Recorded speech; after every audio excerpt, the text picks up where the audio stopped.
a major crash in the financial system. Most investment banks are bankrupt, and many of the commercial banks are bankrupt. With unemployment in the double digits, millions have lost their homes. The breadth and depth of this recession, that states are dealing with problems that are pretty unprecedented. I mean, does anybody think it's over? Anybody raise your hand if you think it's over?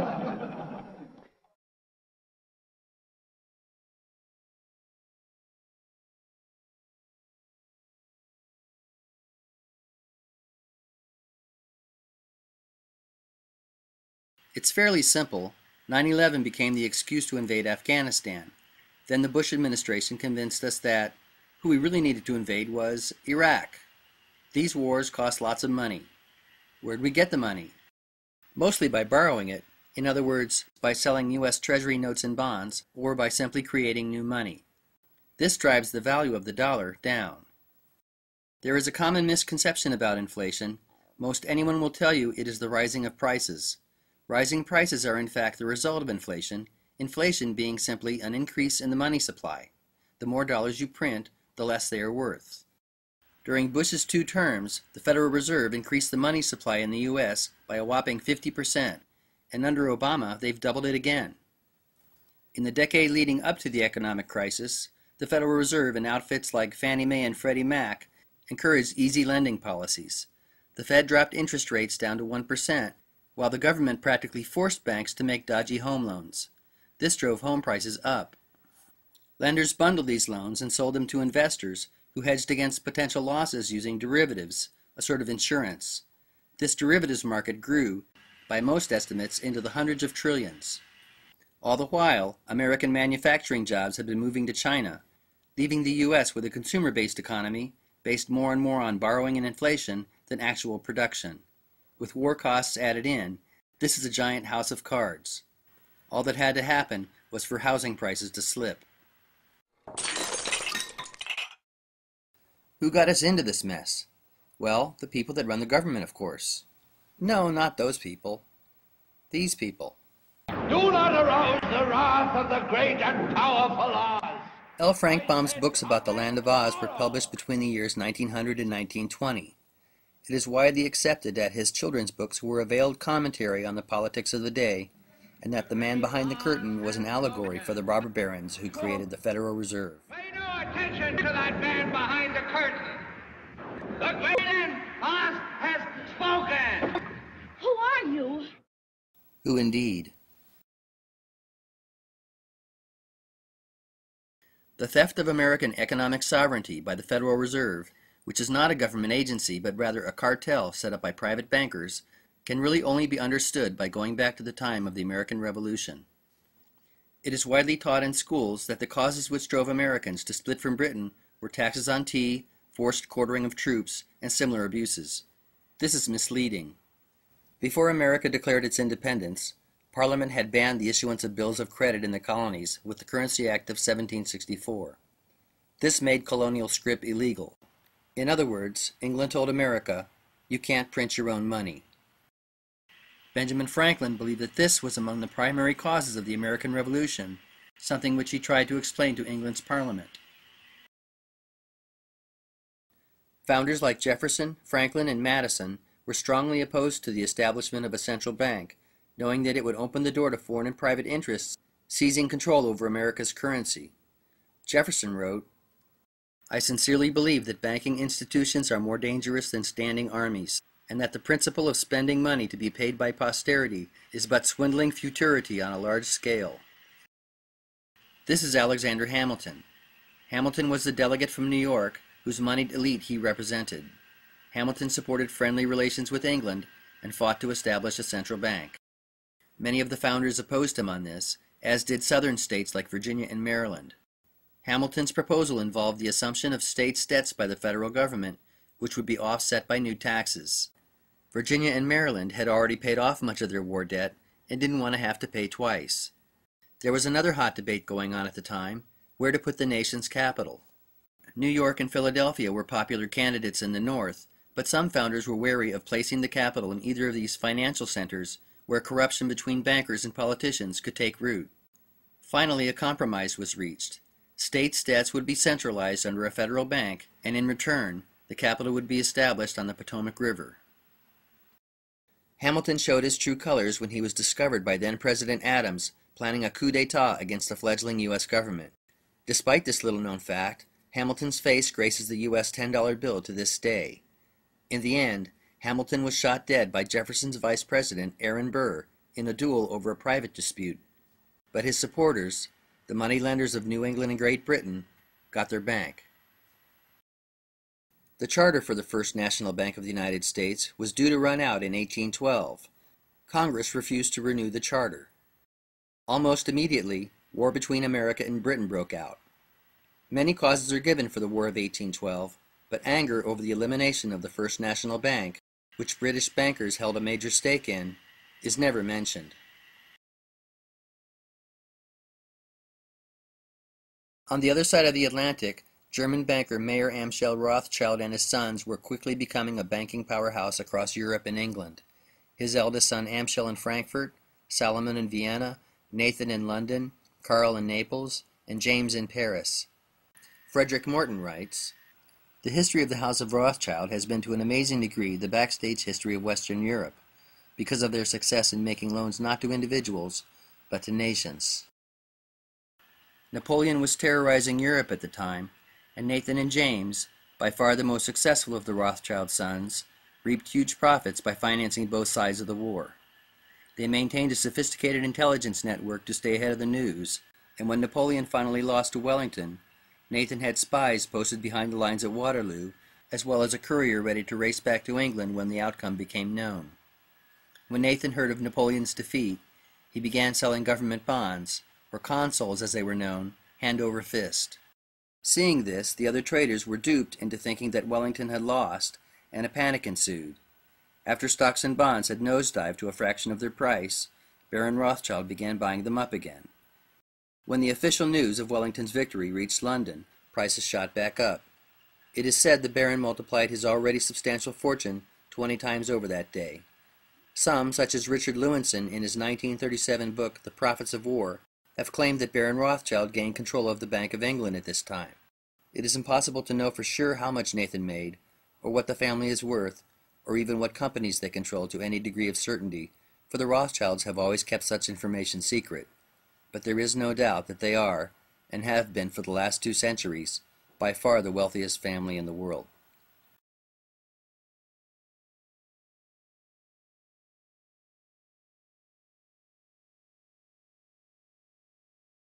The War of 1812 had left America's financial house in shambles, so much so that then-President Madison was persuaded to allow a second central bank to be established. It might be a good idea to look at what was going on behind the scenes at this point. The 2 richest men in America at the time were Stephen Girard and John Jacob Astor. The Astor family is best known for its real estate, but John Jacob made his fortune first in fur trading and opium. Girard looks like he could use a hat. In current U.S. dollars, these men would have been twice as wealthy as Bill Gates. Girard and Astor both held large shares in Hamilton's First National Bank of the U.S., and after it was shut down, the 2 men used their influence to promote Alexander Dallas to the post of Treasury Secretary. Dallas used his position to push through a new central bank, which Girard and Astor would be major stockholders in as well. The Second National Bank of the U.S. would not last any longer than the first, however, for in the election of 1828, war hero Andrew Jackson ran on an anti-bank platform and won. As president, addressing a delegation of bankers, he famously said, "You are a den of vipers and thieves. I intend to rout you out, and by the grace of the eternal God, I will rout you out." When Congress approved a bill to recharter the bank in 1832, Jackson vetoed it. Why all the fuss? Why were men like Jackson and Jefferson so opposed to a central bank? Because the ability to control the currency of a nation is the ability to control the nation itself. In the words of James Garfield, "Whoever controls the volume of money in any country is absolute master of all industry and commerce." It is easy to see the danger inherent in this power falling into private hands when one realizes that with it comes the ability to create booms and busts at will. The present crisis was intended. Insider Richard C. Cook goes so far as to say, "They did it on purpose. The housing bubble and its crash were engineered from the highest levels of the U.S. government, the Federal Reserve, and the financial industry." As for the crash of 1929, Ben Bernanke himself spilled the beans at a banquet in 2002. It is doubtful that the private owners of the Fed were ever sorry, however. These booms and busts over the years have all been precipitated for a reason: to redistribute wealth. During booms, wealth gravitates upward due to inflation. Even before a currency collapses, the damage done by a fiat system is significant. Our monetary system insidiously transfers wealth from the poor and the middle class to the privileged rich. Those who benefit the most are the ones who get to use the newly created credit first. And following crashes, the most powerful companies snatch up assets and competitors for nickels on the dollar. Lehman Brothers has filed for bankruptcy. Wells Fargo will become the largest U.S. bank by branches with an $11.7 billion offer for rival Wachovia. Merrill Lynch, the world's biggest brokerage, has been bought by Bank of America. Washington Mutual has gone under. The FDIC then turned around and sold WAMU's thrift banking assets to J.P. Morgan Chase.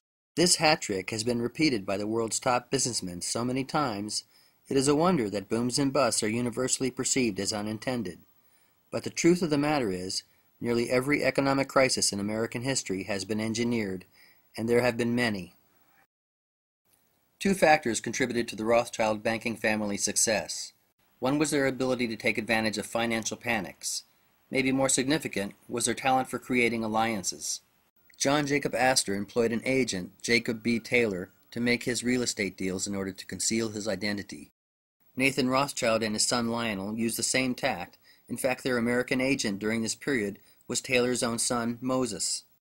After Jackson shut down the Second National Bank, the National City Bank of New York grew to prominence. Moses Taylor, with Rothschild backing and by buying up shares during the panics of 1837 and 1857, took it over. Reorganized from the ashes of Hamilton's First National Bank in 1812, National City's list of presidents, directors, and stockholders over the years is a veritable who's who of American finance. It was the first and primary investor bank in the Federal Reserve and remains one of America's biggest banks to this day, albeit under a slightly different name. A 1976 congressional report identified 3 Rothschild subsidiaries in the U.S., the National City Bank of Cleveland, the First City Bank of Houston, and the First National Bank of Seattle. Allegedly, the word city in the names of these banks is a reference to the city. The city is the financial district located in the center of London. Sometimes called the square mile, it is actually a sovereign state much like the Vatican and maintains its own police force. The city has been the center of world banking since the days of the Western world's first multinational bankers, the Knights Templar.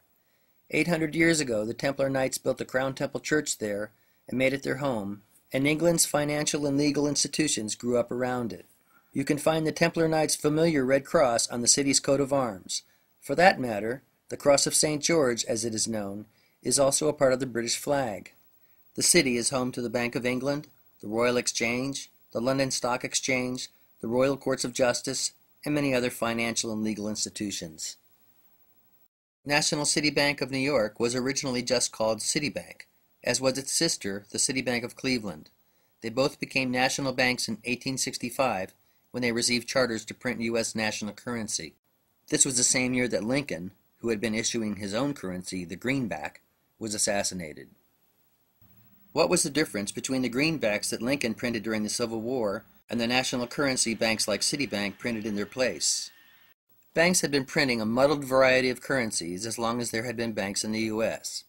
Paper currency was ostensibly backed by some amount of gold or silver and loaned out at interest. After the Civil War, many large banks were allowed to issue a national currency for the first time. This was a big step toward the elite's goal of recreating a national central bank.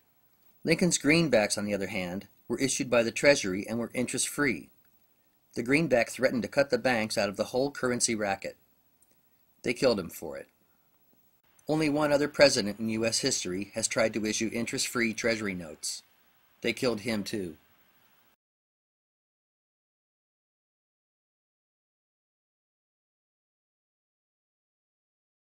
America in the mid-19th century was marked by rapid western expansion, and that meant railroads. In the decade between 1860 and 1870, over 20,000 miles of track were laid, linking east to west and providing a way to move grain and cattle from the middle of the continent to the growing cities. All of this development required capital. Investors were more than willing to make loans, not just to turn a profit, but to get their foot in the door of the exploding American economy. The Rothschilds were no exception. In fact, they were pioneers in the financing of railroads on the other side of the Atlantic. Another Rothschild associate got in on the ground floor of one of America's first railroads, the B&O, a man by the name of George Peabody. Peabody was taken under the Rothschild wing in the 1830s and opened an office in London. He quickly became the go-to guy for British investors interested in American ventures and dealt in U.S. and state bonds, canals, transatlantic cable and railroads, and even shipped steel to the U.S. for laying track. But Peabody and Company's involvement in the American Railroad would really shift into high gear after Peabody retired and turned his company over to his partner, Junius Morgan, in 1864. The company was renamed J.S. Morgan & Company, and Junius' son, John Pierpont Morgan, backed by unlimited Rothschild funds, would become the most powerful banker in the United States. Not only is the Morgan name familiar to every American, so is his likeness.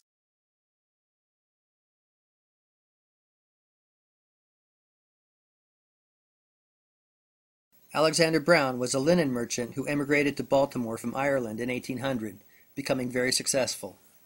He was a major stockholder in the Second National Bank of the United States, along with Girard and Astor, and his sons would go on to found one of the largest merchant banks in America. Brown Brothers had a London branch as well, Brown Shipley & Company. The Browns have always had close ties to the Bank of England. In fact, it is an unwritten rule that the bank's Board of Governors must always include a Brown Shipley director. One of them, Lord Montague Norman, served as governor of the Bank of England longer than anyone in history.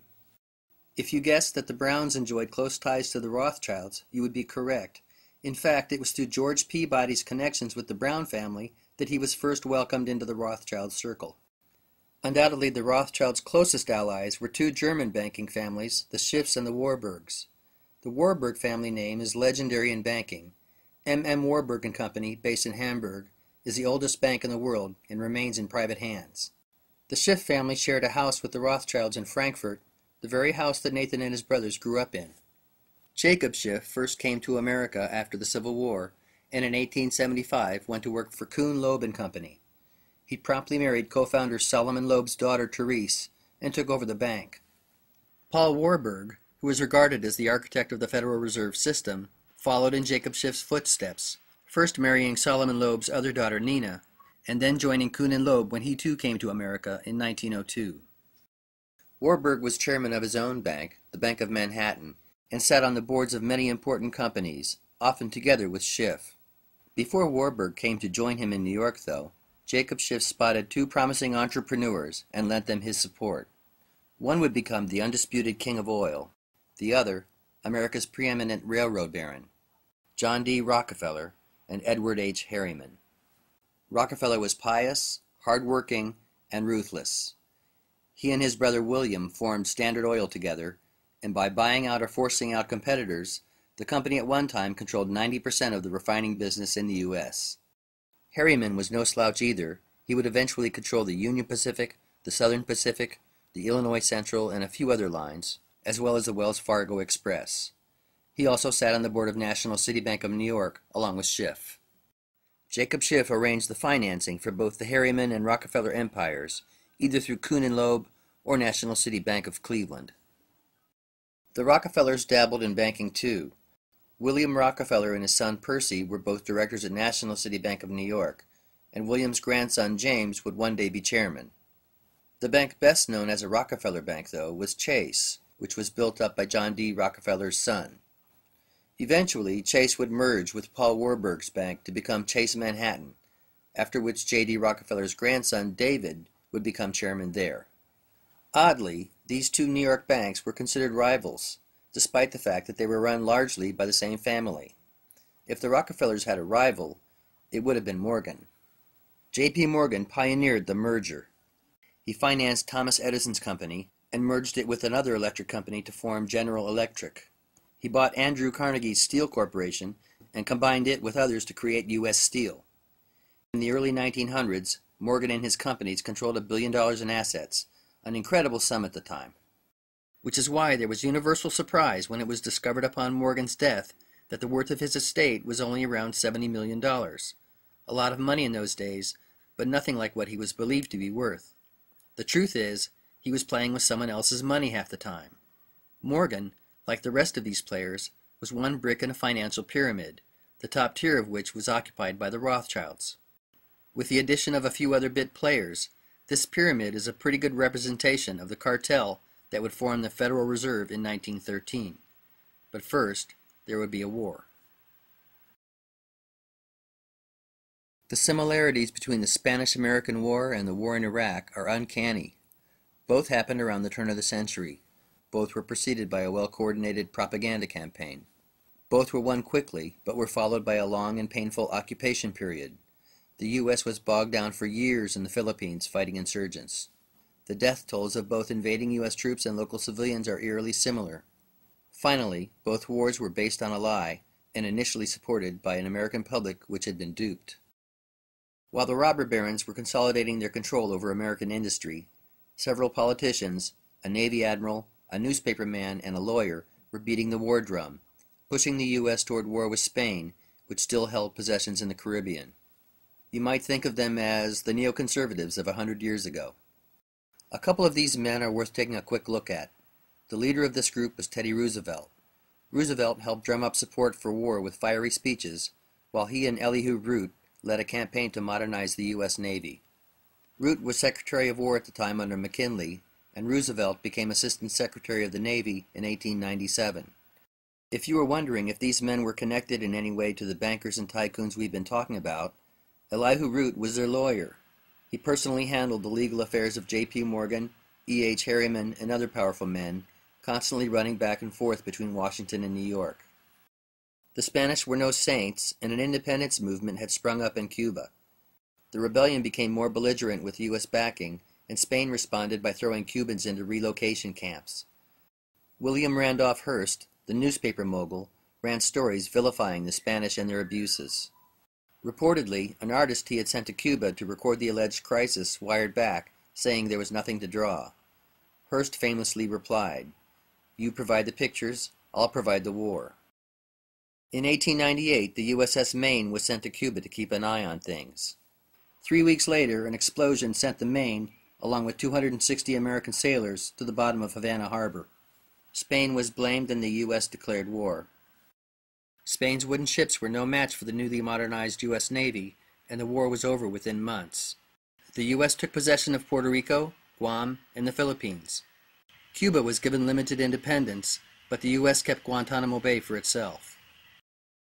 As it turned out, Spain had nothing to do with the sinking of the Maine. It's unclear if the explosion was a simple onboard accident or if the ship was intentionally sunk to get the war started. Either way, with its victory over the Spanish, America entered the new century as a world power. President McKinley was re-elected in 1900 with Teddy Roosevelt as his running mate. McKinley, who had resisted going to war, was barely into his second term 6 months when he was assassinated. Teddy Roosevelt assumed the presidency.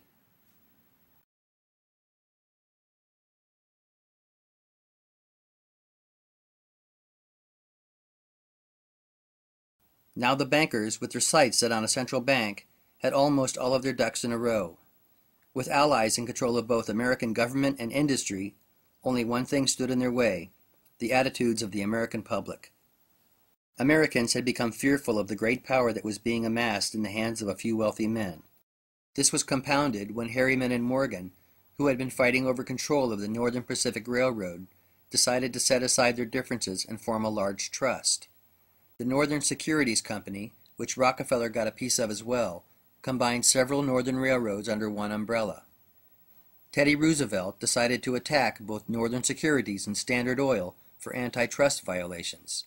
These lawsuits culminated in the breakup of both monopolies. In 1907, while all of this trust busting was going on, there was a financial panic started by a run on the Knickerbocker Trust Company. J.P. Morgan intervened and saved the nation from a crash.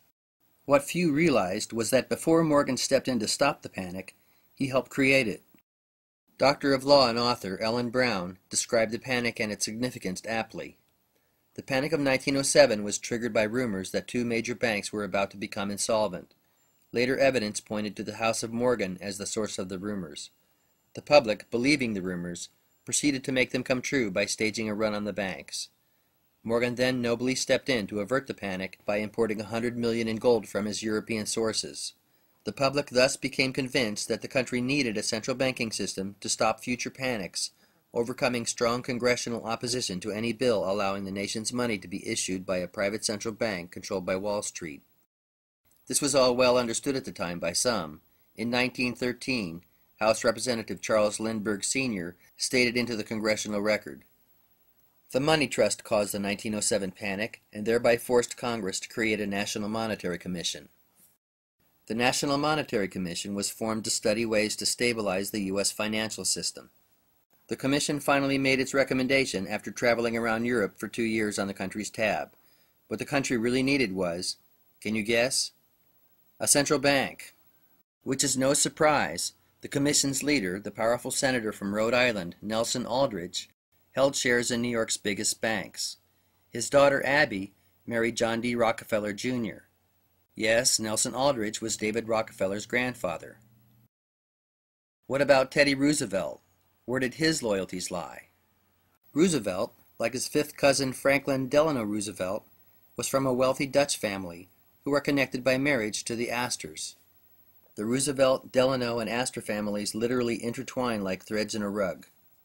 Like the Astors, the Roosevelts held large tracts of land in Manhattan, which Teddy's great-great-great-great-grandfather, Klaus van Roosevelt, purchased back when New York was still a Dutch colony.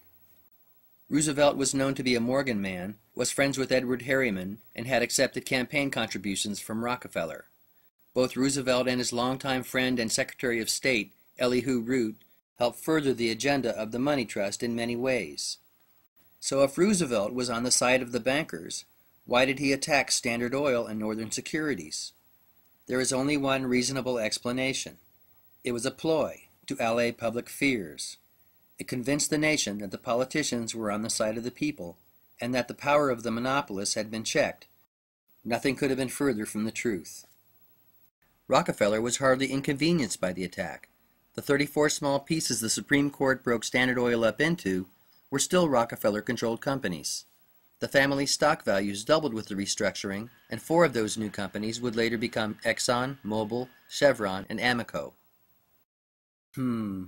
I don't think Jefferson, who rallied against central banking at America's inception, or Lincoln, who tried to free the American people from debt-based privately issued currency, or Washington, who warned against unnecessary wars and foreign entanglements, are much too happy to have Teddy Roosevelt sitting up there with them on Mount Rushmore. Roosevelt's trust-busting accomplished one other thing. It kept the spotlight off of what the bankers were really up to. In 1910, 7 men got on a train headed for Jekyll Island, Georgia, ostensibly to do some duck hunting. Nelson Aldrich was among them, as was Paul Warburg, and representatives of the Rockefeller and Morgan banking interests.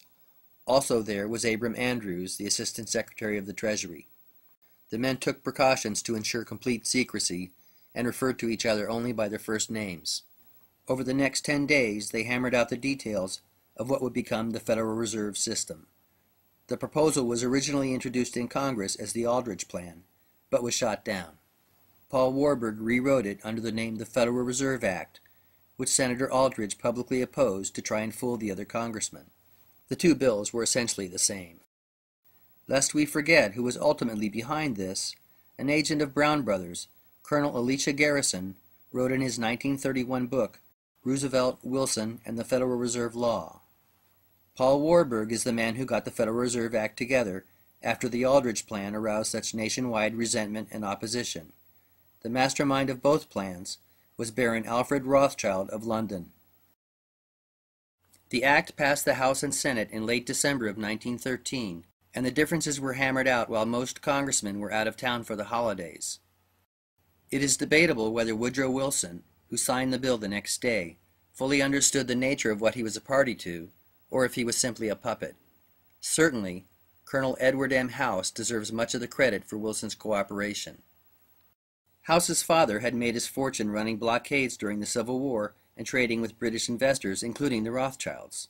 Colonel House was solidly in the inner circle of the money trust and was Wilson's most trusted advisor, maintaining a residence in the White House. Woodrow Wilson signed the Federal Reserve Act into law on December 23, 1913. Jacob Schiff sent a letter to Colonel House thanking him.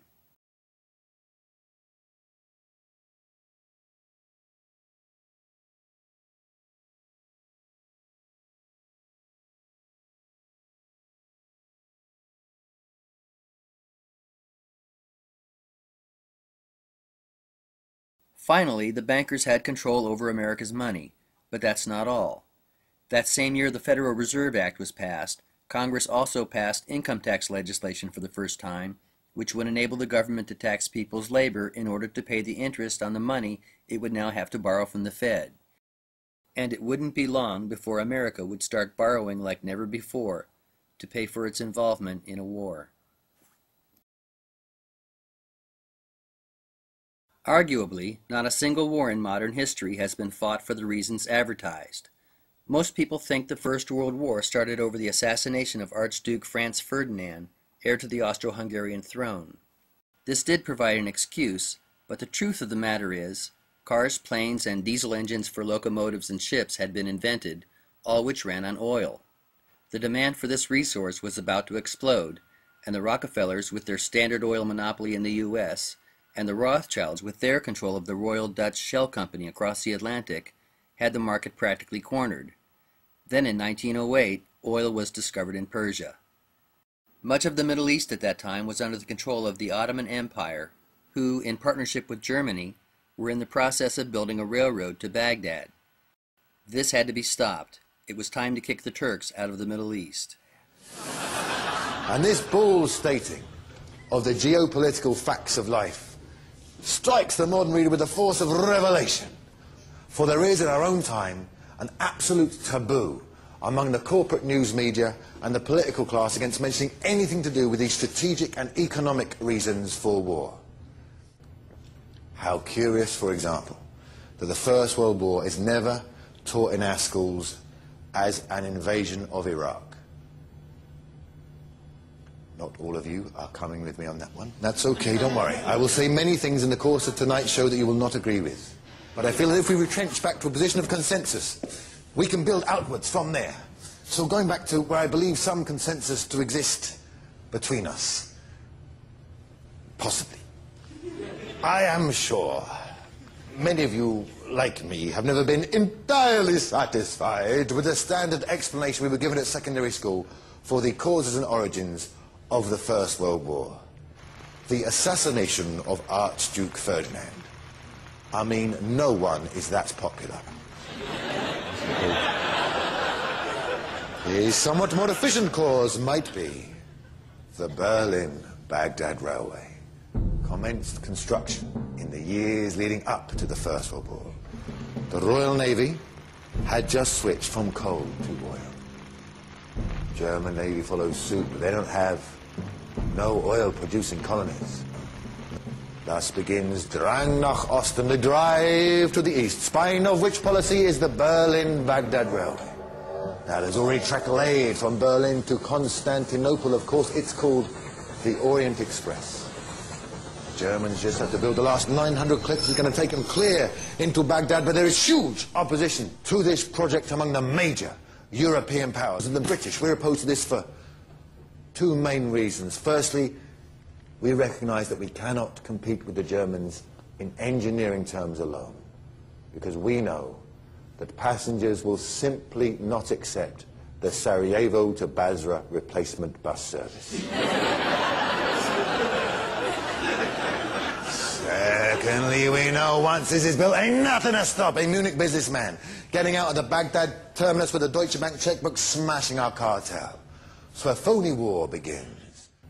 The first British regiment to be deployed in the First World War, the Dorset Regiment, goes to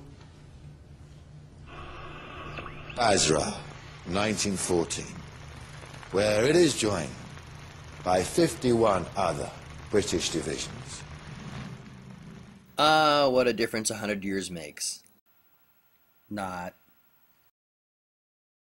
Getting the European powers embroiled in a war was one thing. Getting the U.S. involved was something else. Americans wanted nothing to do with the war. That is, until the Lusitania, with 196 American passengers on board, was sunk off the coast of Ireland by a German U-boat. Evidence which indicates that the passengers of the Lusitania were sacrificed to spark U.S. entry into World War I, while regarded as the stuff of conspiracy theories, is well documented. The British use of merchant ships to ram German submarines had rendered civilian vessels fair game in the eyes of the Germans. This was well known, yet the Lusitania sailed into hostile waters without a military escort. One of the ship's boilers had been shut down, reducing its speed and making it an easy target. Despite claims to the contrary, the Lusitania was carrying munitions, which were listed on the ship's manifest. Germany took out an ad in a few dozen American newspapers, warning that ships flying the flag of Britain or her allies would be attacked, ads which the U.S. government tried to stop papers from printing. Wilson's advisor, Colonel House, spoke with the British Foreign Secretary, Sir Edward Grey, about the Lusitania the morning of the day it was attacked, recording in his journal that its sinking would carry us into the war. He was right, it did. War's effectiveness at pushing nations into debt can easily be seen on this tally provided by the Treasury Department. The country's debt jumped 900% between the years preceding and following the war. It ballooned more than sixfold again as the country entered World War II. But apart from the purely economic reasons for getting America involved in these wars, on another level there was something else going on.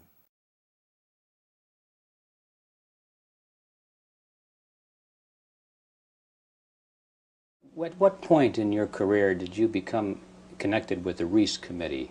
1953. 1953. Yeah. And what was that capacity, sir? That was the capacity of what they call Director of Research for the Reese Committee. Can you tell us what the Reese Committee was attempting to do?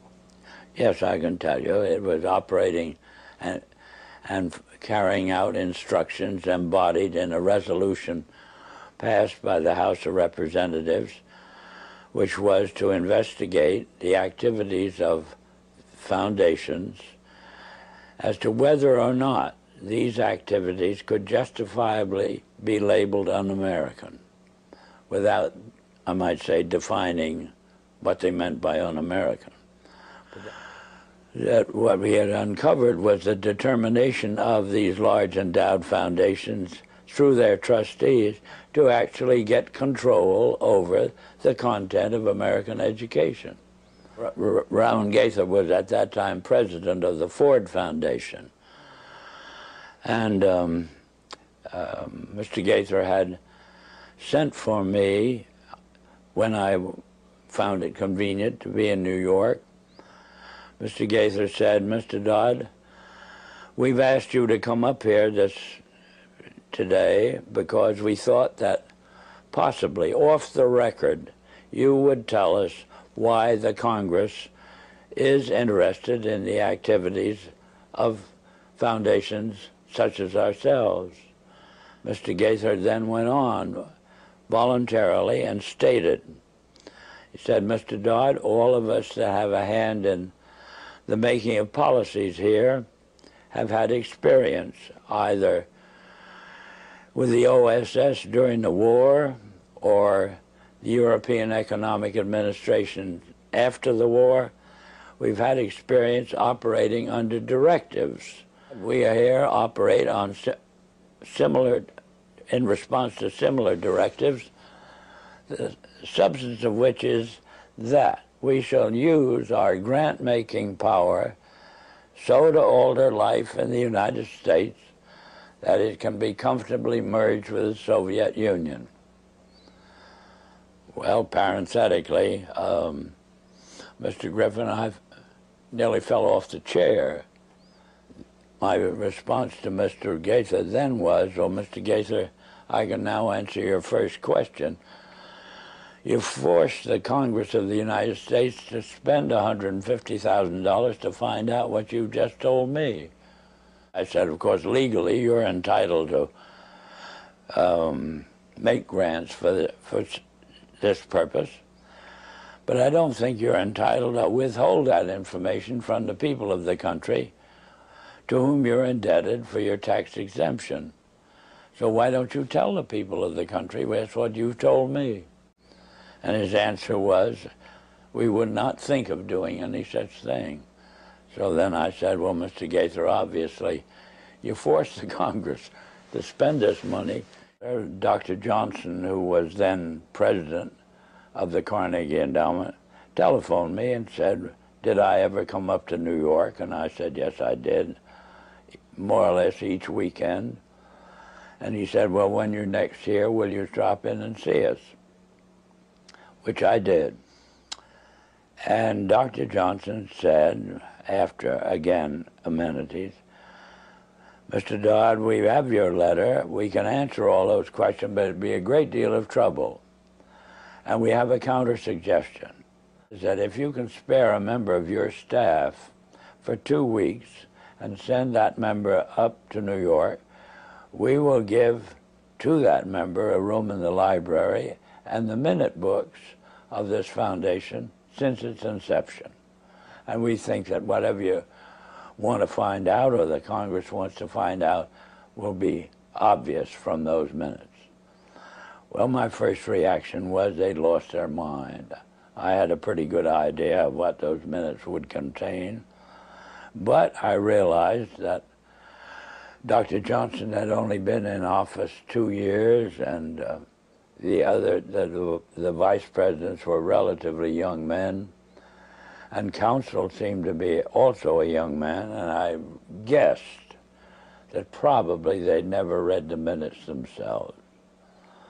And so I said I had somebody, I would accept their offer, and I went back to Washington, and I selected the member of my staff who was on my staff, having been a practicing attorney in Washington, but she was on my staff to see to it that I didn't break any congressional procedures or rules. In addition to which, she was unsympathetic to the purpose of the investigation. She was level-headed and a very reasonably brilliant, capable lady. And her attitude toward the investigation was, what could possibly be wrong with foundations? They do so much good. Well, in the face of that sincere conviction of Catherine's, I went out of my way not to prejudice her in any way. And off she went to New York. She came back at the end of 2 weeks with the following in the way of, on dictaphone belts. We are now at the year 1908, which was the year that the Carnegie began operations. And in that year, the trustees, meeting for the first time, raised a specific question, which they discussed throughout the balance of the year in a very learned fashion. And the question is there any means known more effective than war, assuming you wish to alter the life of an entire people? And they conclude that no more effective means than war to that end is known to humanity. So then in 1909 they raised the second question and discussed it, namely, how do we involve the United States in a war? Then finally they answer that question as follows: we must control the State Department. And then that very naturally raises the question of how do we do that? And they answer it by saying we must take over and control the diplomatic machinery of this country. And finally they resolve to aim at that as an objective. Then time passes, and we are eventually in a war, which would have been World War I. And at that time, they record on their minutes a shocking report in which they dispatched to President Wilson a telegram cautioning him to see that the war does not end too quickly. And finally, of course, we are, the war is over. At that time, their interest shifts over to preventing what they call a reversion of life in the United States to what it was prior to 1914. At that point, they come to the conclusion that to prevent a reversion, we must control education in the United States. Yeah, I might tell you this experience as far as its impact on Catherine Casey was concerned was she never was able to return to her law practice. If it hadn't been for Carol Reese's ability to tuck her away on a job with the Federal Trade Commission, I don't know what would have happened to Catherine, but ultimately she lost her mind as a result of it.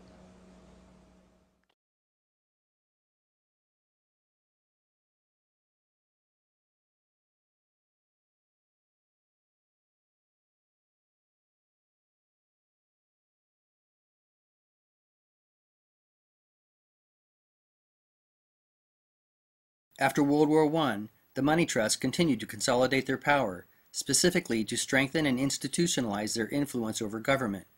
They did this by forming the Council on Foreign Relations in 1921. The council brought together the nation's top leaders in the fields of business, law, medicine, media, and politics. Currently, there are around 4,000 members.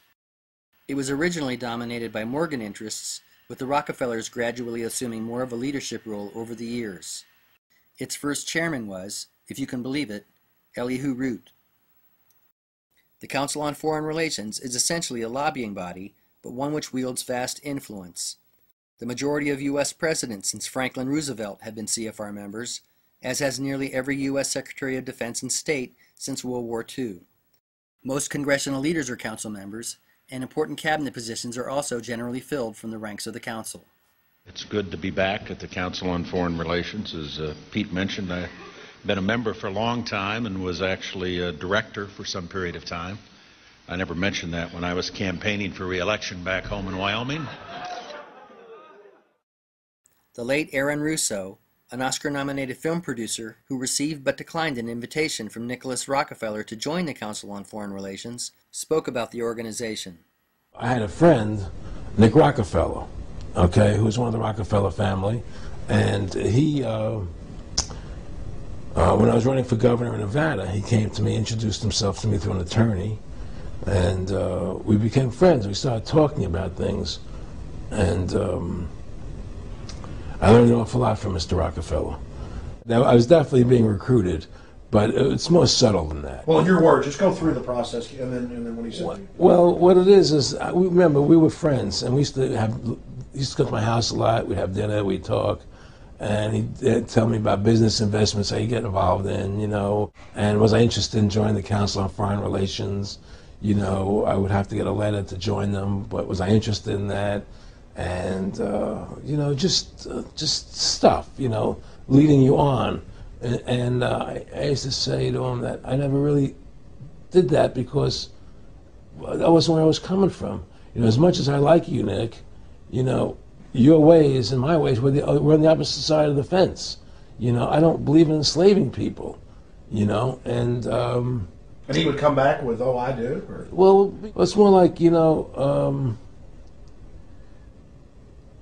how do I put it? It was like, what do you care about them? What do you care about those people? What difference does it make to you? They're just serfs. They're just people. You know, it was just a lack of caring, you know, and that's just not who I was. It was just sort of like cold, you know, it was just like cold. And we believe that it's best for society to be ruled by an elite people who control everything. And I said, I don't believe that. You know, I believe God put me on this earth to be the best person I could be, and put everybody on this earth to be the best they can be, not to be a slave and a sheep to you and these people. And I don't understand why you want to control everything. What is the need for that? You know? And I asked him, do all the people in the Council of Foreign Relations feel the same way you feel? He said, no, a lot of them think they're doing the right thing. They think that socialism is the best way to go. But the people at the top, they all know the truth of what's happening. And that's what it is. So it's compartmentalized within the elite structure as well. Of course it is. Of course it is. I mean, all the people that are in the CFR, was that 2,000-3,000 people have to go to, like Dan Rather, they don't know what's going on. They join the CFR because it's prestigious. They think it's good for business, it's good for this. You know, they don't know what's really happening. One of the CFR's most world-changing accomplishments was their creation of the Central Intelligence Agency. The CIA was formed after World War II as part of the Defense Act of 1947, a bill which also combined the departments of the Army, Navy, and Air Force under a new Department of Defense and created the National Security Council as well. This Defense Act was formulated by 3 longtime members of the CFR who also lobbied Congress for its passage. The first of these 3 men was James Forrestal, who served as the country's first Secretary of Defense. Harry Truman, who had succeeded FDR upon his death, was up for re-election at the time, and his opponent, CFR member Thomas Dewey, had been selected by the Council to succeed Truman. James Forrestal met with Dewey, and they had agreed that Forrestal would stay on as Defense Secretary after Dewey's election to the presidency. But to everyone's surprise, Dewey did not win. Truman did. This was maybe the only time since World War II that the Council on Foreign Relations did not control the outcome of a presidential election. They made sure it wouldn't happen again, however, for after Dewey's defeat, the Council has made sure that the presidential candidates from both parties were in their corner. Truman had ties to the mob, but was not a member of the Council. He soon fired James Forrestal. Forrestal was later admitted to Bethesda Hospital for psychiatric treatment, and soon after fell out of a 16-story window. The circumstances surrounding his so-called suicide are suspicious. Why he may have been killed is unknown. Before introducing the second of these 3 men, it will behoove us to first fill in some gaps regarding the militarization of Japan and the rise of communism. After financing the Rockefeller and Harriman empires, Jacob Schiff turned his attention to Japan and Russia. Russia had long been a thorn in the side of the international bankers. Tsar Alexander II had sided with Lincoln during the Civil War against them, and the Tsars had long refused to allow Western banking to take root in their country.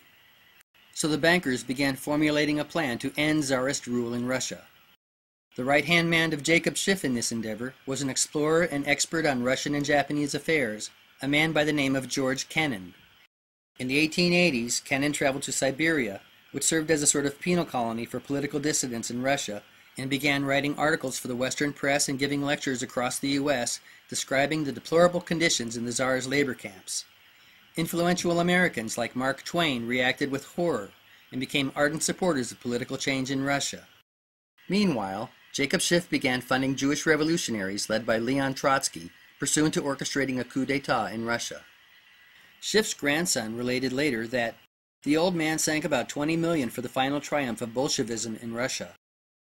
Paul Warburg's younger brother Max, who ran the family bank headquarters in Hamburg, also helped fund Lenin and Trotsky.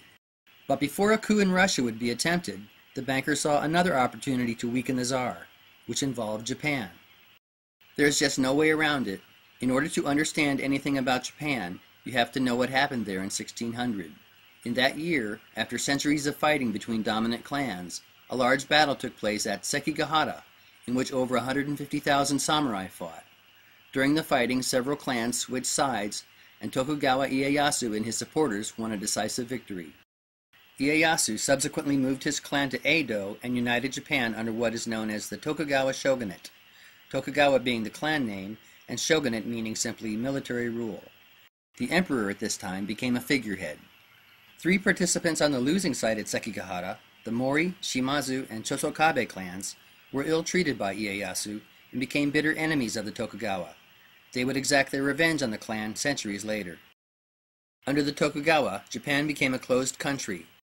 With the exception of the Dutch, who were given exclusive rights to trade with Japan through the port of Nagasaki, the country would remain off-limits to foreigners for the next 2.5 centuries. The Tokugawa clan maintained relative peace in Japan until 1853, when the American Admiral Perry showed up on its shores with a fleet of 4 black-hulled warships and demanded Japan open its borders to foreign trade, or else. Japan went into a panic. Fearful of an attack by these strange people with their modern weapons, the Tokugawa decided to appease Perry. This set off civil war in the country, for the Western clans saw this as a chance to topple the shogunate. They rallied their supporters under the cry, "Expel the barbarians, reinstate the emperor." Ironically, during the subsequent bloody conflict over what to do about the foreigners, both sides employed the support of the West, hoping to get the upper hand. France supported and sold weaponry to the shogunate, while Britain supported and sold weapons to the Western clans. After much bloodletting, the Tokugawa shogunate threw in the towel, and Emperor Meiji, a 16-year-old boy at the time, moved the imperial house to Edo and assumed power. Edo was renamed Tokyo. The newly restored emperor did not kick out the foreigners as his supporters had advertised. On the contrary, the Meiji government went on a modernization binge, building railways, factories, power plants, and warships as fast as they could. Military advisors were brought to Japan from Britain, France, and even Germany. Then Japan started flexing its new military might in Asia, fighting and winning a war with China. This made Russia nervous, and tensions were raised again when Japan signed a military alliance with Britain. Finally, in 1904, Japan attacked and declared war on Russia. Jacob Schiff immediately went into action, arranging loans to support Japan's war effort. Money poured in from Kuhn and Loeb, M.M. Warburg, Deutsche Bank, and the Hong Kong and Shanghai Bank, which had been set up by the British after the Opium Wars. Not only did Schiff make sure Japan got all the money it needed, he used his influence to see that Russia got none. Japan's decisive victory over Russia surprised the world.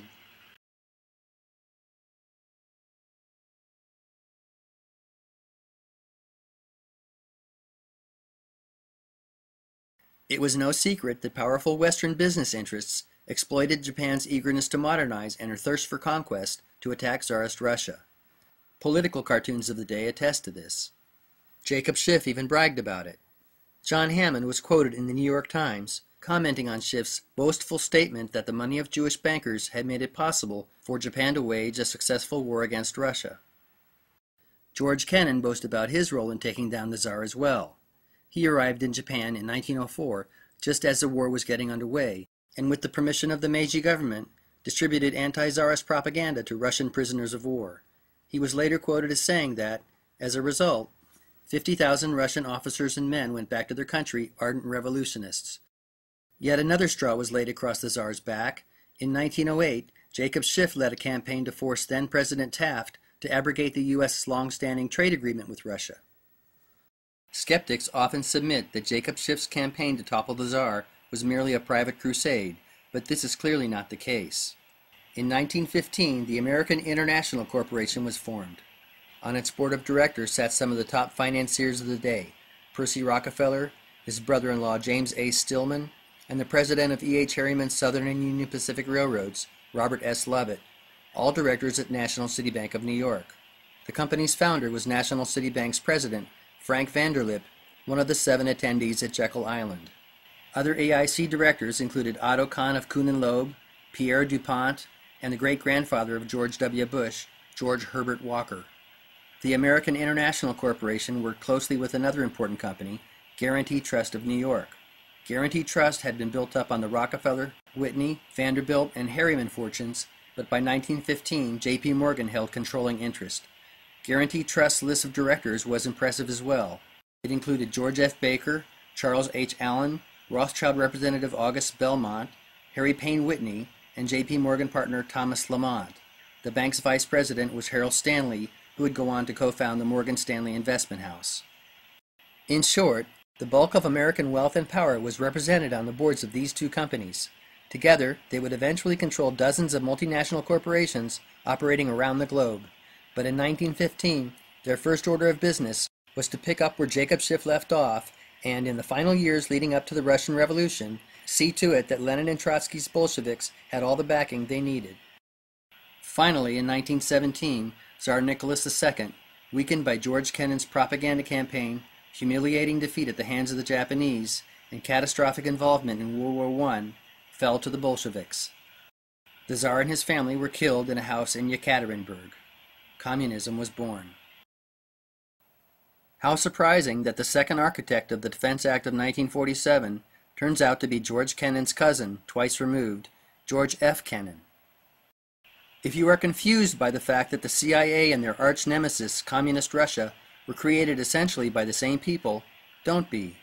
The Central Intelligence Agency was never designed to fight the spread of communism, safeguard democracy, or anything like that, despite the fact that the communist threat provided the justification for practically everything the agency did up until the fall of the Soviet Union.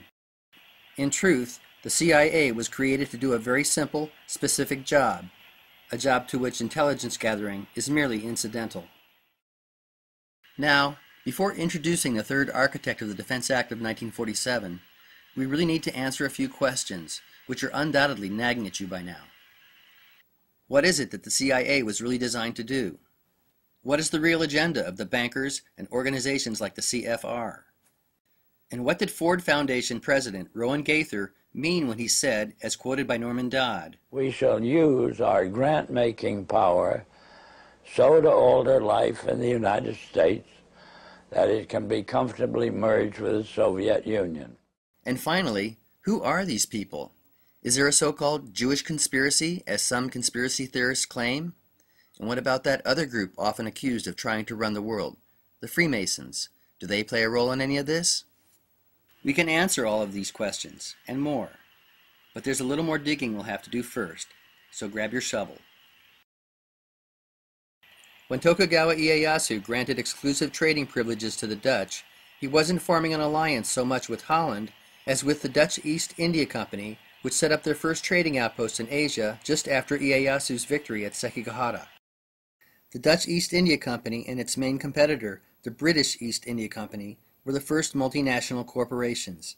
They wielded the power of sovereign nations on the seas and generated tremendous profits plundering the far corners of the world.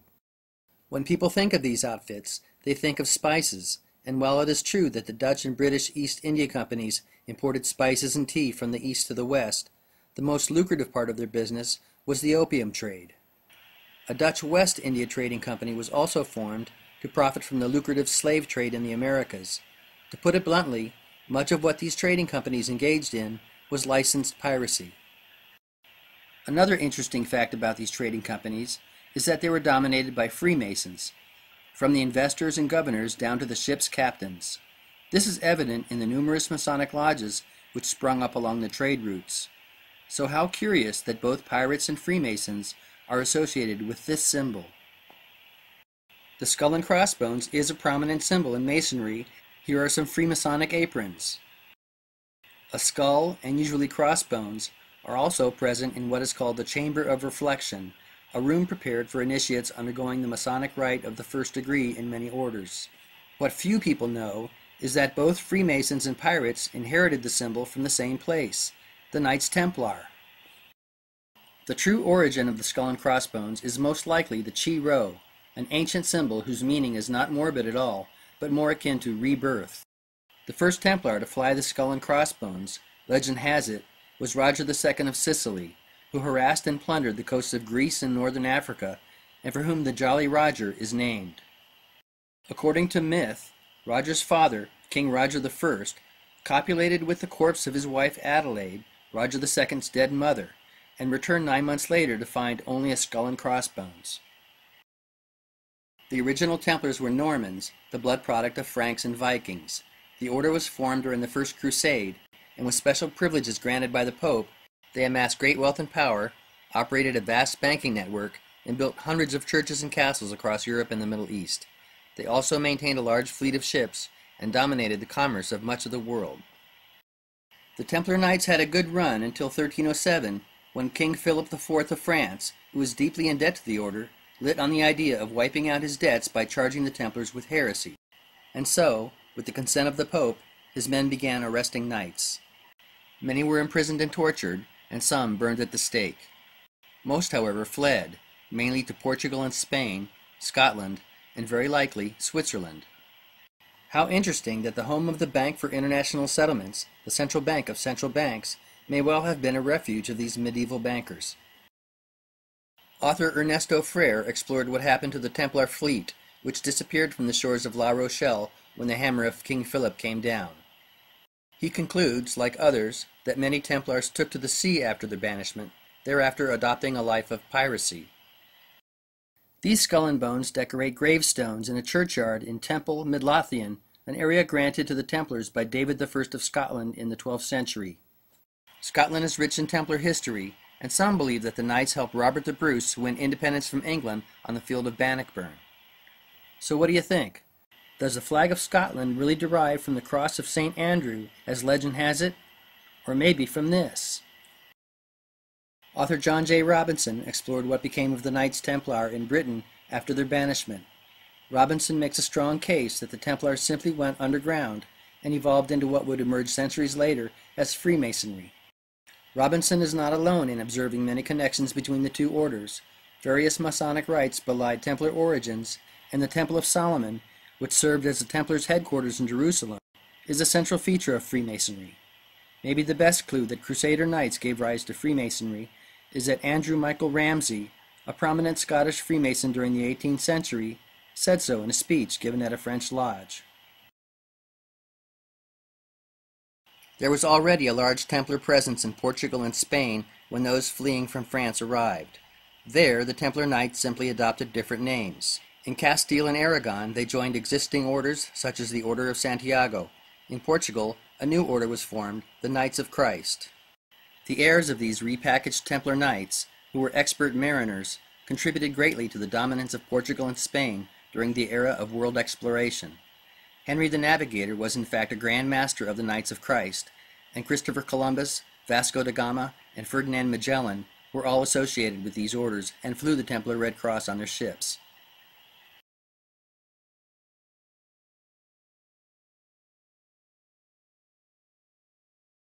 This age of exploration was Spain's golden age, and then King Ferdinand of Aragon and his wife Queen Isabella of Castile did something stupid. They heeded the counsel of reactionary priests and started the Spanish Inquisition. As a result, tens of thousands of Jews fled. In the latter half of the 16th century, profound changes were taking place in England and Holland. Holland, known for religious tolerance, was a Spanish possession when the Inquisition began, but declared independence in 1581 and eventually kicked the Spanish out. Meanwhile, in England, the Anglican Church broke away from Rome under Queen Elizabeth. To wit, the Catholic Church was losing its authority in these countries, and that's where many Jews fleeing from Portugal and Spain went. And there's good reason to believe that at least some of the Templar remnant there went with them. Here's why. The religious convictions of the heirs and descendants of the Templar Knights, officially a heretic order, would have been suspect in the eyes of the Catholic Church. The Spanish Inquisition was not just an attack against Jews and Muslims. Any deviation from strict Catholic doctrine was grounds for persecution, and rumors of the Templars' Gnostic beliefs and occult practices had led to their banning. The Knights of the Spanish and Portuguese orders had developed a fruitful partnership with Jewish merchants in Spain and Portugal, who not only invested in voyages to the New World, Africa, and the Far East, but also played a role in marketing valuable goods brought back. Queen Isabella, King Ferdinand, and their successors expropriated property from the orders while the Inquisition raged to help pay for military entanglements, notably against the English and the Dutch. Maybe the best indication that the Templar remnant followed their fleeing Jewish partners is that as the Spanish Inquisition dragged on, Portuguese and Spanish dominance on the high seas went into decline, while that of England and Holland surged. This culminated in the establishment of the Dutch and British East India Companies, which both Freemasons and Jewish merchants played significant roles in.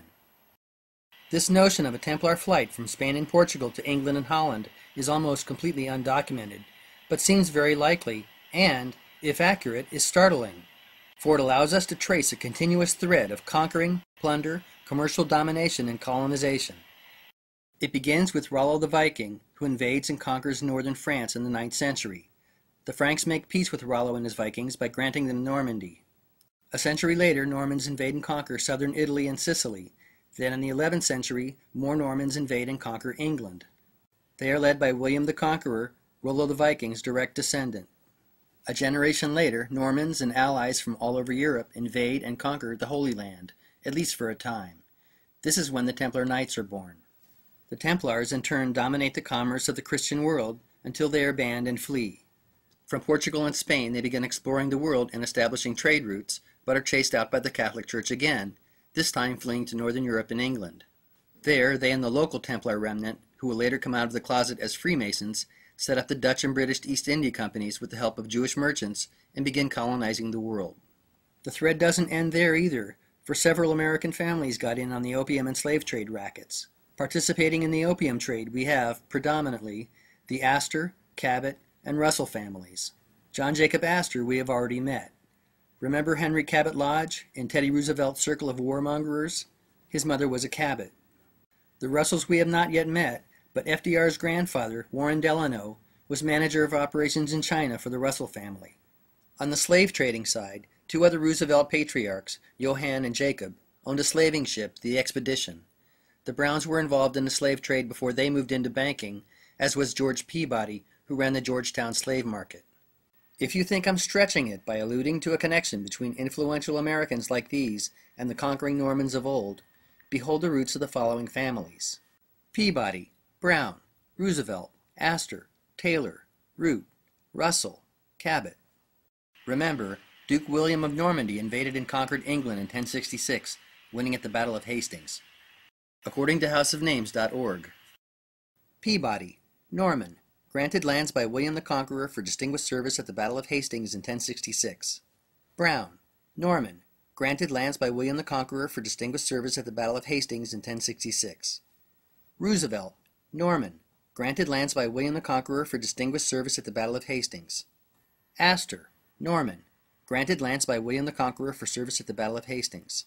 All of these families, and there are others, descend from a Norman ancestor who received lands in England from William the Conqueror after the Battle of Hastings.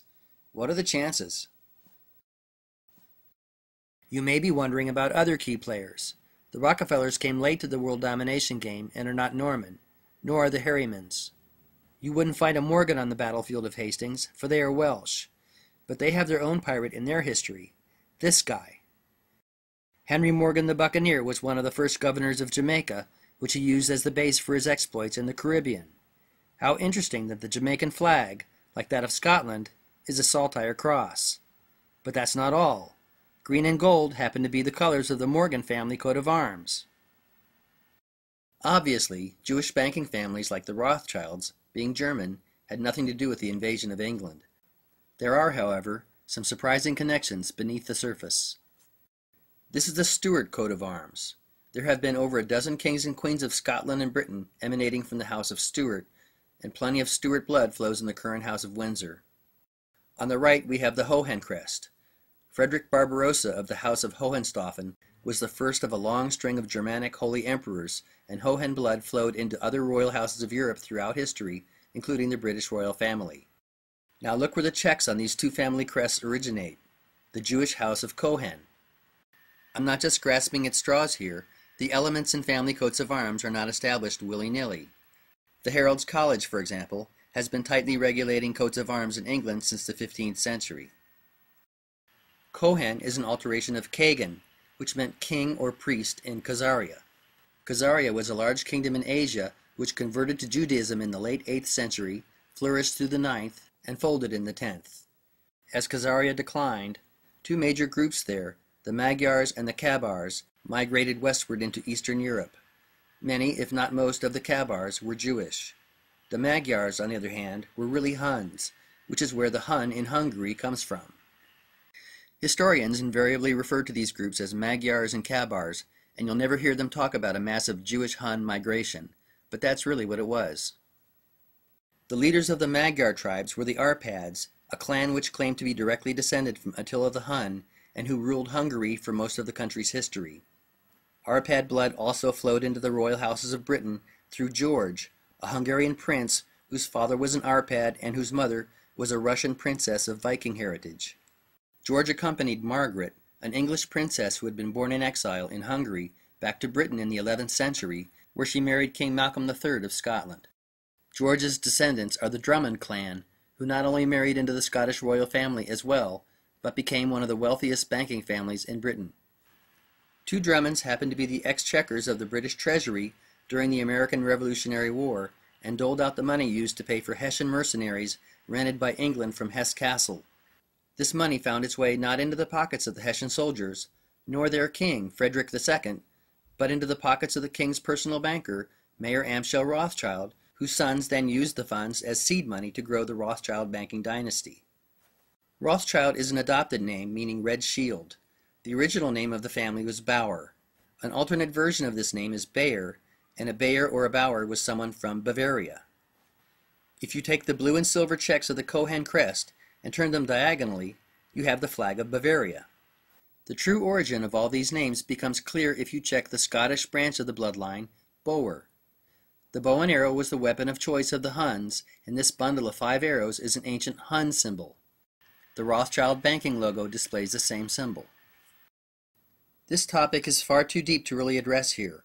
Suffice to say that the ruling elite, be they kings, queens, or bankers, Vikings or Huns, Normans or Khazars or Christians or Jews, have been colluding, intermarrying, and competing for 1,000 years to get control of nations and markets. This is why it is meaningless to speak of a Jewish conspiracy. Organized religion is for us, the masses, not them. They have a different calling, to rule. The word cabal actually derives from Kabbalah. The Templar Knights may have tried to pass themselves off as a Catholic order, but what they really embraced was Kabbalah mysticism, an ancient religious sect with occult overtones which predates Judaism. The dualistic nature of Kabbalah is represented in the interlocking triangles of the Magen David, which was used by Freemasons long before it became a symbol of Judaism. These are not Jewish temples, they are Freemasonic temples, and it goes without saying that the Templars and the other Crusader Knights were really the first Zionists, for they wanted the Holy Land, albeit for themselves. The Templars lost the Holy Land to the Muslims not long after they took it, but in the 19th century, 2 distinct Zionist movements sprang up pursuant to getting it back. One called for a return of the Jewish people to Israel, while the other hinged on a skewed interpretation of biblical texts known as end times prophecy. Some might be surprised to learn that there are far more Christian Zionists in the world than there are Jewish Zionists. One of the first proponents of Christian Zionism and end times doctrine in Britain was, interestingly, a Drummond, while one of the movement's first leaders in America was Charles Taze Russell, whose followers went on to found the Jehovah's Witnesses. Yes, this is the same Russell family that made its fortune selling heroin to the Chinese. Samuel Russell, the head of the family opium business, we briefly met. One of the original Templars may well have been a Russell, for one of the 9 knights who formed the order was a man known to history as Russell. This is very interesting, because another Russell of the 19th century, Samuel's cousin William H. Russell, co-founded along with Alphonso Taft, the father of future U.S. President William Howard Taft, an influential secret fraternity at Yale University in 1832. They named it, you're not going to believe this, Skull and Bones.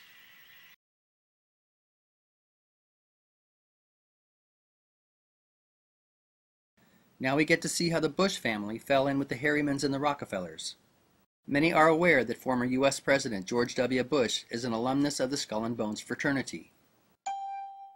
His father, George Herbert Walker Bush, was a member too, as was his father, Prescott Bush. It was at Yale University that Prescott Bush became close friends with Averill Harriman, the son of E.H. Harriman, who was also a bonesman. But the Bush-Harriman family connection actually goes back a bit further. Prescott's father was Samuel Bush, who would have been George W.'s great-grandfather.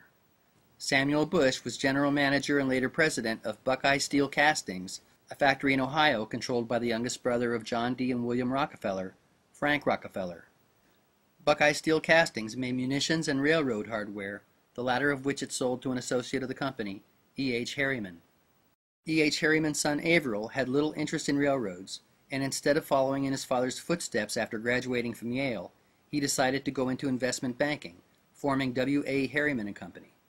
He enlisted his friend Prescott Bush to join the company as a partner, and chose George Herbert Walker to serve as the bank's president.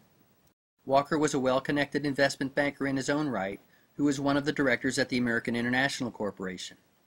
The year prior, Bush had married Walker's daughter, Dorothy. Their son, George Herbert Walker Bush, was of course named after Dorothy's father. Finally, we get to see where Brown Brothers fits into this quilt. After the crash of 1929, Brown Brothers merged with Harriman's Bank to become Brown Brothers Harriman. Time magazine announced the merger in 1930, noting that 8 of the 10 initial partners of Brown Brothers Harriman were all Skull and Bones alumni.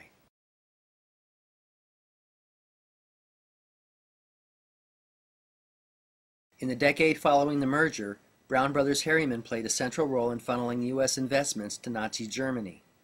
Funds were transferred through the Union Banking Corporation, an affiliate bank set up by Harriman and an early Nazi supporter, Fritz Thyssen.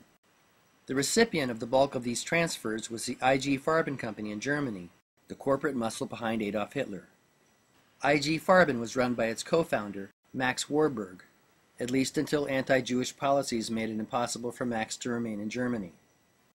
Rockefeller's Standard Oil of New Jersey also helped the Nazis prepare for war, providing IG Farben with a formula for making aviation fuel from coal, for example. Standard Oil escaped any serious repercussions from their cooperation with the Nazis, but UBC wasn't so lucky. The Union Banking Corporation was busted under the Trading with the Enemy Act and its assets seized. Many accounts of the scandal sidestepped the involvement of Harriman and Bush, but UBC's offices were in fact located in the Harriman Building at 39 Broadway in New York, and Prescott Bush and Averill Harriman's brother Roland were both directors at Union Banking Corporation. You can find their names listed here on vesting order number 248, filed with the Federal Registry in 1942 in conjunction with the seizing of the bank's assets. Another major player in the funding of Nazi Germany was the powerful law firm of Sullivan and Cromwell. One of Sullivan and Cromwell's important early clients had been Standard Oil, and the firm had also helped J.P. Morgan facilitate his General Electric and U.S. Steel mergers. Two senior partners at Sullivan and Cromwell during the years leading up to World War II were John Foster Dulles and his brother, Allen Dulles. Not only were the Dulles brothers instrumental in the transfer of U.S. capital to pre-war Nazi Germany, they helped their clients, Brown Brothers Harriman and Standard Oil, try and hide their Nazi connections, albeit with limited success. Allen Dulles is truly a titanic figure in modern American history. He ran the OSS, which was America's intelligence arm during World War II, and the predecessor of the CIA. One of his brainchilds was Operation Paperclip, whereby German scientists and intelligence operatives were brought back to the U.S. after the war. Dulles sat on the board of J. Henry Schroeder Bank, one of the original investor banks in the Federal Reserve System, and a bank which was also instrumental in Nazi funding. Dulles also served as president of the Council on Foreign Relations from 1947 to 1950. The prevailing wisdom is that the father of the CIA was Wild Bill Donovan. Donovan was an important figure, but the title really should go to these three men. In particular, the third architect of the Defense Act of 1947, Allen Dulles. Now that we've crossed that hurdle, what is it that the CIA was really designed to do? As the 20th century progressed, corporate America increasingly became involved overseas.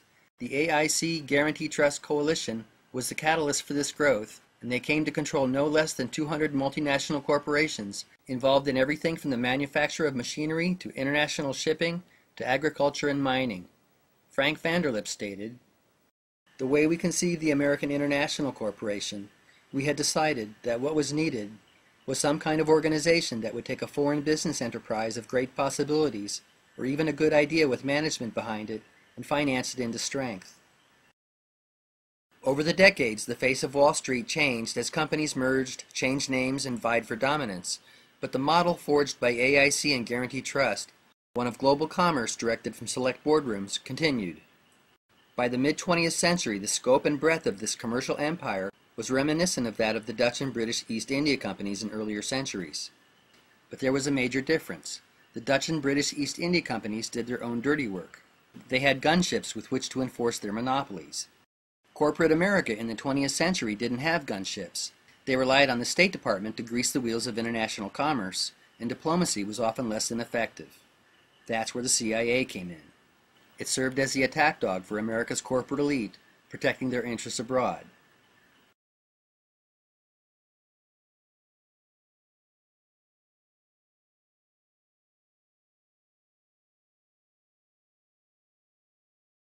The CIA's first major operation was in Iran in 1953, ousting democratically elected Mohammad Mossadegh in a coup d'etat. The benefactors of this coup in Iran were largely British oil interests, but the CIA's next adventure, a coup in Guatemala in 1954, protected the interests of United Fruit, a company which had grown large under the umbrella of the American International Corporation. Another flagrant example of the use of the CIA as a gunship of industry was its ousting of Salvador Allende in Chile in 1973. Allende was killed and replaced with Pinochet, one of the most brutal dictators in modern Latin American history. The coup in Chile was orchestrated largely in response to efforts by Allende to nationalize the country's copper mines and telegraph and telephone networks. This threatened the interests of IT&T as well as the mining giants Kennecott and Anaconda Copper. CIA interventions and coups around the world between the agency's inception and the First Gulf War averaged nearly one a year and included meddling in Ecuador, the Dominican Republic, Vietnam, Laos, Cambodia, Brazil, Greece, Iraq, Zaire, Angola, Bolivia, Afghanistan, Honduras, and Haiti. The most infamous of CIA-backed coups was in resource-rich Indonesia in 1965, where Sukarno was overthrown by Suharto. After the takeover, Suharto's troops murdered over 500,000 alleged PKI party sympathizers with the aid of intelligence supplied by the CIA. The tragedy of all this chaos and killing is compounded when you factor in that much of it was paid for by U.S. taxpayers, hypnotized by the perceived communist threat and clueless as to how big business really pulled the strings in Washington and Langley, Virginia.